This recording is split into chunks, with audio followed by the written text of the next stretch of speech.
کیونکہ یہ عبد طاغوت ہے، یہ عبداللہ نہیں ہے، یہ اللہ کے بندے نہیں ہیں، نہ ہو سکتے ہیں. یہ صرف اور صرف ان کو پیسے چاہیے، دینار چاہیے، ان کو سونا چاہیے، ان کو جیولری اور اس طرح کی چیزیں چاہیے، اینڈ دیٹس اٹ. ان کا خدا جو ہے وہ صرف اور صرف پیسہ ہے. یہ نفس کے بندے ہیں، یہ عبد النفس ہیں، یہ نفس کے غلام ہیں. تو ان سے ہم توقع رکھتے ہیں کہ یہ پاکستان کو لیڈ کریں گے، یہ پاکستان کو آگے لے کے جائیں گے، یہ پاکستان کی ترقی میں اپنا کردار ادا کریں گے. تو یہ ممکن نہیں ہے، یہ کبھی بھی نہیں ہو سکتا. یہی وجہ ہے کہ یہ جو ہر وقت رونا روتے رہتے ہیں نا کہ جمہوریت جمہوریت یہ ہو گئی، جمہوریت کے ساتھ یہ کر دیا گیا، یہ ہے وہ جمہوریت جس کے لیے یہ روتے ہیں. کیونکہ ان کے جو جتنے بھی پروجیکٹس ہیں، ان کے جتنے بھی کام ہیں، وہ اسی جمہوریت کے اوپر چلتے ہیں. یہ جو جمہوریت دکھا رہے تھے جس میں جمہور نام کی کوئی چیز نہیں ہے، صرف اور صرف ریت ہے. تو اس میں آپ سے پھر گزارش کروں گا کہ یہ ہمارے جو عمران خان صاحب ہیں، جو ریاست مدینہ کا نام لیتے ہوئے تھکتے نہیں ہیں، مجھے آپ بتائیں کہ آپ کیسے ریاست مدینہ بنا سکتے ہیں؟ آپ کے یہ لوگ تھے نا، آپ نے ان کی یہ تربیت تو چھوڑیں. آپ نے تو آج تک، مجھے آپ بتائیں، جو پولیٹیکل پارٹیز کا بیسک کانسیپٹ ہے وہ یہ ہے کہ ان میں تنظیم سازی ہوتی ہے، وہ طلال چودھری والی تنظیم سازی نہیں، ریل والی تنظیم سازی ہوتی ہے، اور ساتھ تربیت سازی ہوتی ہے، اخلاق سکھائے جاتے ہیں. نہ آپ نے تنظیم سازی کی، نہ آپ نے تربیت سازی کی، آپ نے پولیٹیکل پارٹی کھڑی کر کے رکھ دی، اور آپ نے صرف دیکھا کہ الیکٹیبلز ہونے چاہیے. آپ نے پہلے چند سال کمپرومائز نہیں کیا، پھر آپ نے کمپرومائز شروع کیے، اور آپ رزلٹ دیکھ لیں. اپنے الیکٹیبلز دیکھے تھے نا، اپنے ٹکٹ دیتے ہوئے الیکٹیبلز دیکھے تھے، تو ان الیکٹیبلز کا کام دیکھ لیں. پھر آپ جہاں پہ آپ نے بیسک ایشوز کے اوپر کمپرومائز کیا، وہاں پہ آپ نے بیڑا گر کر کے رکھ دیا. کہاں ہیں آپ کے پرانے ایڈیولوگس؟ کہاں پہ آپ کے پرانے بنیادی اراکین جو تھے؟ کوئی نظر آتا ہے آج کل؟ اس طرح کے سارے جو لوگ ہیں وہ آپ کے ارد گرد نظر آتے ہیں. تو ان سے ریاست مدینہ بنائیں گے؟ کہاں ہیں؟ مجھے آپ بتائیں نا. کوئی آپ کو، آپ کے ارد گرد کوئی ابو بکر و عمر و عثمان و علی، اس طرح کا کوئی بندہ نظر آتا ہے؟ چلیں وہ تو خیر بہت بڑے لوگ تھے، ہم تو ان کی خاک پا کے برابر بھی نہیں ہیں، لیکن کوئی اس پیٹرن کا کوئی آدمی نظر آتا ہے آپ کے ارد گرد؟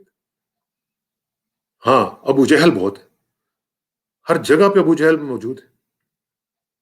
اس لیے کہ آپ نے کمپرومائز کیا. نبی کریم صلی اللہ علیہ وسلم کی آپ اکثر اس مثالیں دیتے ہیں. نبی پاک صلی اللہ علیہ وسلم نے، وہ بھی چاہتے تو مکہ میں کمپرومائز کر سکتے تھے نا، لیکن انہوں نے کمپرومائز نہیں کیے. انہوں نے الیکٹیبلز اس طرح نہیں ڈھونڈے جس طرح آپ ڈھونڈتے پھرتے ہیں. کیا ضرورت ہے کہ جہانگیر ترین نہیں تو علی ترین کو ٹکٹ دیں گے، پھر یہ شہباز گل اور پتہ نہیں کہ کون کون سے گل جو ہیں یہ آ جائیں گے. تو یہ اس طرح پارٹیز اور اس طرح ریاست مدینہ نہیں چلتی. پاکستان کے اندر اگر تبدیلی لانی ہے تو تربیت کرنی پڑے گی لوگوں کی. اس طرح پیسے اور پیسوں کی گڈیاں لینے والوں سے آپ انقلاب نہیں لا سکتے. اور عام لوگوں سے بھی میری یہ گزارش ہے کہ یہ آپ کی وجہ سے بھی ہو رہا ہے، کیونکہ آپ یہ نہیں دیکھتے کہ کس بندے کو ووٹ دے رہے ہیں. ابھی بھی آپ انہیں کو دیں گے ووٹ، ان کو نکال دیا جائے گا تو وہ پھر آئیں گے، کیونکہ آپ نہیں بدلیں گے. آپ بھی اپنی ریڈی کے اوپر، اپنی دکان کے اوپر، اپنے ٹھیلے کے اوپر آپ بھی دو نمبری کرتے ہیں. آپ کو اپنی دو نمبریوں سے بچنے کے لیے اس طرح کے لوگوں کی ضرورت پڑتی ہے جو تھانے میں آپ کے ساتھ دے سکیں. یہ وجہ ہے کہ ہم ذلیل و خوار ہو رہے ہیں، ہم ان لوگوں کے محتاج ہو چکے ہیں. مجھے آج مولانا روم یاد آ رہے ہیں. مولانا روم نے یہ کہا تھا کہ چوہوں کی طرح نہ ہو جاؤ، کیونکہ چوہا جو ہے وہ بلی سے تو ڈرتا ہے لیکن شیر سے نہیں ڈرتا.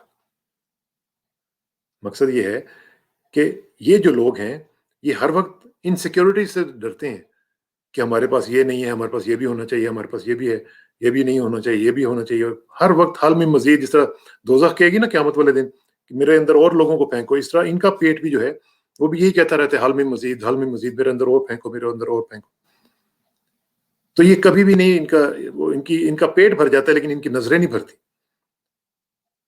تو اسی طرح مولانا روم نے یہ کہا تھا کہ یہ لوگ جو ہیں یہ اس طرح کی انسیکیورٹی سے تو ڈرتے ہیں، لیکن جو اصل خدا ہے، جو واحد خدا ہے، اس سے نہیں ڈرتے. بلی سے ڈرتے ہیں لیکن شیر سے نہیں ڈرتے.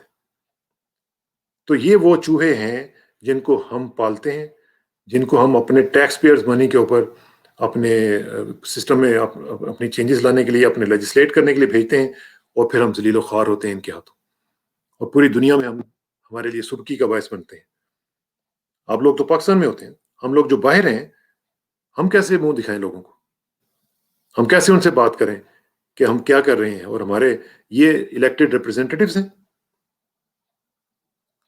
یہ جو لالچی اور حریص لوگ ہیں، حریص کا میں آپ کو بتاؤں، حریص کو صرف ایک چیز روک سکتی ہے، اور وہ ہے قناعت یا خاک گور.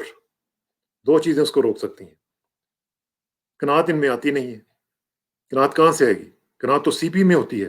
آپ کو پتہ ہے سی پی میں جب ایک ابر نیسا کا ایک قطرہ پڑا تو اس نے اس کے اندر قناعت کے ساتھ اس کو موتی بنا دیا. پھر سائنس نے خیر بتایا کہ نہیں، اس میں ایک ریت کا ٹکڑا پڑا، ریت کا ایک ذرہ پڑا، اور اس کے اندر ایک خارش یا خلش پیدا ہوئی. تو اس نے اندر سے ایک لعاب جو تھا وہ سیکریٹ کیا، اور وہ جو لعاب تھا وہ قناعت اس نے دکھائی، اور آہستہ آہستہ وہ لعاب جو تھا وہ موتی بن گیا. لیکن ان کو کون سمجھائے کہ قناعت بھی کوئی چیز ہوتی ہے؟ یہ تو دن دن اور رات چگنی، دن دگنی اور رات چگنی ترقی کرنے کے قائل ہیں. یہ تو راتوں رات امیر ہونے کے قائل ہیں. تو ان کا کچھ ہونے والا نہیں ہے. اور یہ بھی میں آپ کو بتا دوں، یہ 2-4 دن کی بات ہے، پھر یہ ٹھیک ٹھاک ہو جائیں گے، اور پھر ہم اسی تنخواہ کے اوپر کام کرنے کے لیے تیار ہو جائیں گے، اور پاکستان پھر اسی طرح چلتا رہے گا. کتنے افسوس کی بات ہے، صد افسوس.